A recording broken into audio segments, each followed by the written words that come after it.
BRS అధినేత మాజీ CM KCR ఇవాళ మీడియా ముందుకు రానున్నట్లుగా సమాచారం.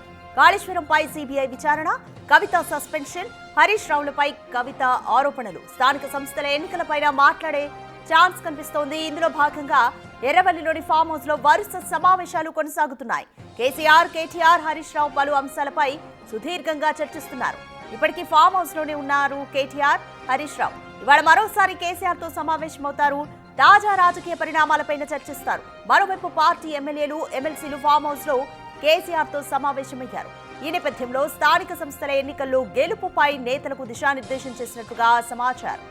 అదేవిధంగా ఎన్నికల్లో మెజార్టీ స్థానాలు గెలవాలని సూచనలు చేసినట్లు పార్టీ వర్గాలు చెబుతున్నాయి.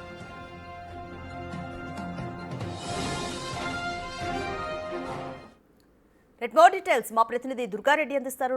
దుర్గారెడ్డి, బీఆర్ఎస్ లో జరుగుతున్న అంతర్గత కలహాలు కానీ, ఆ పార్టీ సమస్యలు కానీ ఇప్పుడు హాట్ టాపిక్ గా మారాయి. ఈ నేపథ్యంలో ఈరోజు కేసీఆర్ మీడియా ముందుకు రానున్నట్లుగా సమాచారం అయితే అందుతుంది. సో ఎప్పుడు మీడియా ముందుకు వచ్చే ఛాన్స్ ఉంది, అలాగే ఏ విషయాలపైన మీడియా ముందు చర్చిస్తారు?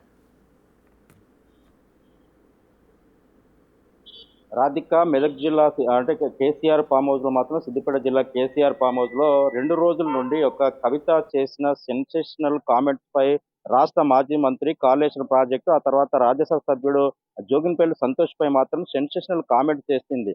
అంటే నిజంగా అవినీతి అక్రమాలు జరిగాయి, వాస్తవాలని చెప్పి ఆమె ఆరోపణలు చేయడంతో 2 రోజుల నుండి కేసీఆర్, హరీష్ రావు లండన్ కి వెళ్లి వచ్చిన తర్వాత డైరెక్ట్ నేరుగా ఆమె మాట్లాడింది. పలు రాజకీయ పార్టీలు మాట్లాడారు.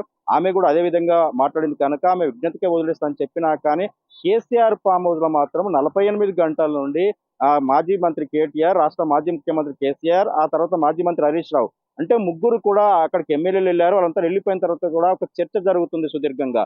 నిజంగా బీఆర్ఎస్ పార్టీ పుట్టి 2001 నుంచి ఇప్పటి వరకు ఇలాంటి పరిణామం ఎప్పుడు జరగలేదు.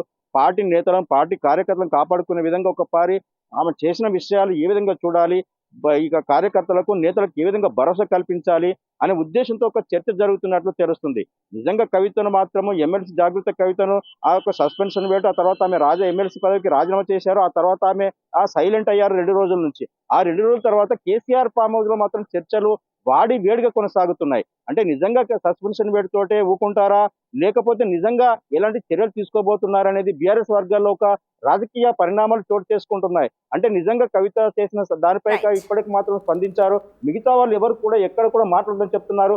నిజంగా ఈ రోజు జరిగిన తర్వాత పరిణామాలు ఏ విధంగా ఉండబోతున్నాయో మరి తెలుసుకునే ప్రయత్నం అయితే చేద్దాము. Radhika, thank you Durga Reddy.